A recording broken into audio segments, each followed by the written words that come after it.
Good morning, students. Today I am going to discuss the chapter number 4. The name of the chapter is My Elder Brother. In this chapter, there are two brothers who share different opinions and were respectful to each others. इस जो chapter है, इस chapter में two brothers हैं बेटा. वो अपने different opinions, अपने अलग अलग विचारों को वो शेयर करते हैं and were respectful to each others, और दोनों की वो रिस्पेक्ट करते हैं. The story also shows that learning from experiences is as important as what we learn from books in the school. ये स्टोरी क्या शो करती है कि जो हम स्कूल में अपनी बुक से सीखते हैं वो भी इम्पॉर्टेंट है, लेकिन उससे क्या चीज़ ज़्यादा इम्पॉर्टेंट है कि जो हम अपने एक्सपीरियंस से जो सीखते हैं.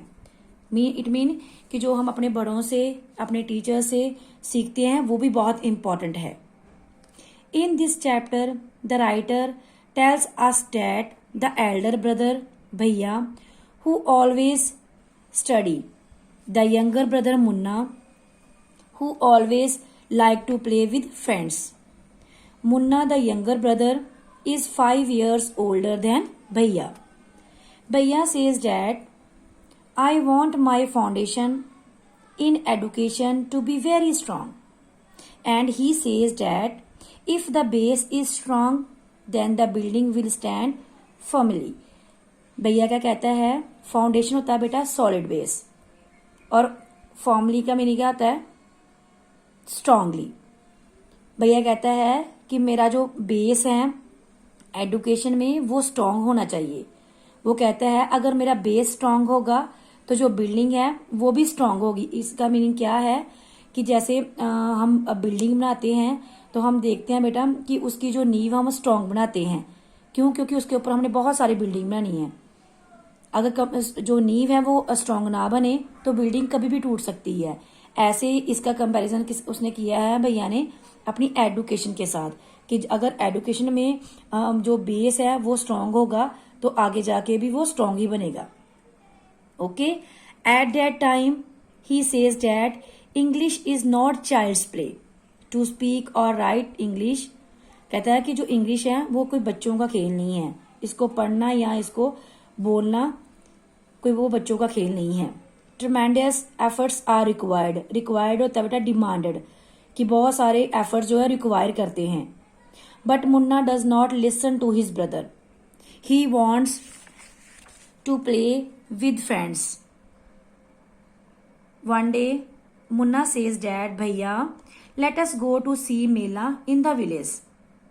But Bhaiya refuses to him because Bhaiya does not like to go anywhere. He prefers to study only. Bhaiya जो है कहीं पे जाना उसको पसंद नहीं होता और वो प्रेफर किसको करता है? स्टडी को. ओके.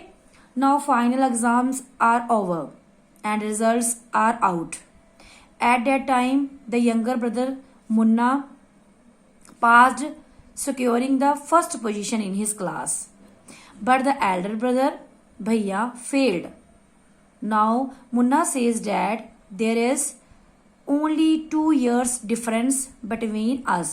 क्या कहता है मुन्ना कि अब हमारा जो गैप है स्टडी का कितने साल का रह गया? सिर्फ 2 years का रह गया. After listening to Munna, Bhaiya says that you work very hard to be successful in life. You do not understand the importance of hard work. भैया क्या कहता है कि तुम्हें लाइफ में सक्सेसफुल होना है तो हार्ड वर्क करनी पड़ेगी, और तू हार्ड वर्क का इम्पोर्टेंस समझता ही नहीं है. But again he does not listen to his brother.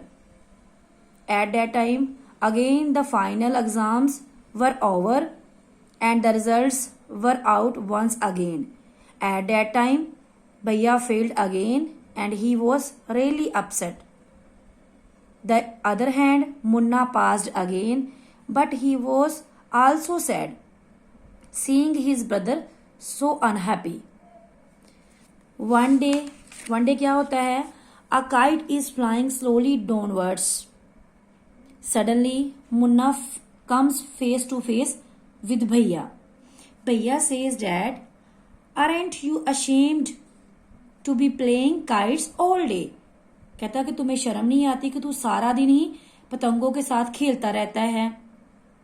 He says that understanding doesn't come only from reading books. कि जो अंडरस्टैंडिंग है वो अकेला बुक रीडिंग से नहीं आती. लुक एट माँ और बाबा. माँ और बाबा को देखो. माँ and Baba have more experience than us. उनको हमसे ज्यादा एक्सपीरियंस है. किनको? माँ और बाबा को. Now Munna realizes that Bhaiya is right. At that time Bhaiya says that I also like to play and fly kites, but if I also play then how can I watch out for you. कि मुझे भी अच्छा लगता है खेलना और पतंगे उड़ाना, पर मैं क्यों नहीं करता? क्योंकि मैं तुम्हें देखता हूं. Because you are my responsibility. कि तुम मेरी रिस्पॉन्सिबिलिटी हो. क्या इस चैप्टर का मीनिंग हो गया कि जो एक्सपीरियंस है वो एक किताब ज्यादा बुक्स रीडिंग से नहीं आता. कभी कभार अपने बड़ों की बात मान लेनी चाहिए. उससे भी हमें बहुत कुछ सीखने को मिलता है. Okay, see you tomorrow.